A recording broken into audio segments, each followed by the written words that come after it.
Tonni, velkomin aftur í landsliðið. Þetta er búið að vera drjúgur tími síðan var síðast. Já, þetta er búið að vera langur vegur. Ég er búinn að vera tók axlaraðgerð á mig beint eftir mót síðast, eða þar síðast, og ég er búinn að vera að koma svona tilbaka núna, þannig að þetta er alltaf að vera flott núna.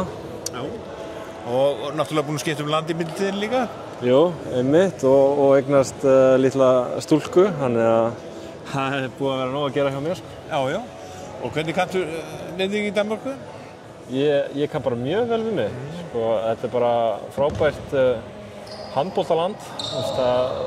Hver einasta leikur er bara erfiður og hörkur leikur og það er einmitt það sem mig langaði að finna eitthvað gott skref í mínu handboltaferli og þetta er bara búið að vera gott skref af mér. Við erum núna eins og stendur í 3. sætinu og bara, já, búin að standa okkur gríðarlega vel og standa sem væntingar og svona. Þannig að bara ég er spenntur að sjá hvað fylgir.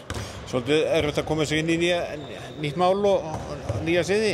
Já, það er búið að gera ótal margt grín af mér hversu lélegir ég er í dönskunu og eitthvað. Og ég vona að hún sé orðin ágætt núna, en já, þeir eru búin að gera grín af mér liðsfélagarnir mínir og svona. Þannig að já, það tekur á.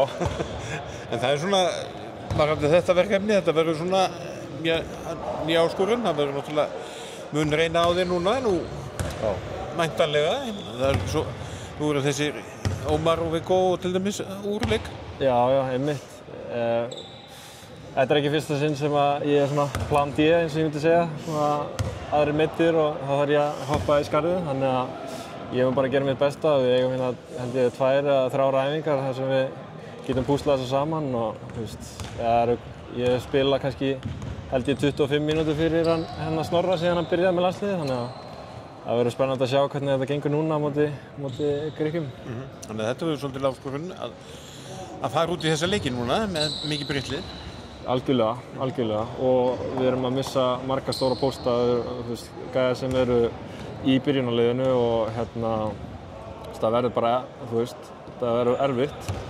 Og við þurfum bara einhvern veginn að finna út úr því á næstu dögum hvernig við ætlum að spila og hvernig við ætlum að sigra þessa 2 leiki. Og svo er það gamla klisjan, þessir sem kom í staðinn, þeir verða bara að sanna sig. Já, það er alltaf þetta, eins og maður segir, þeir sem detta út, það koma bara aðrir í staðinn og við erum mjög heppin þjóð að eiga svona marga góða leikmenn til þess að hoppa í skörðin. Þannig að við þurfum ekkert að hafa ómiklar áhyggjur af þessu, myndi ég nú segja.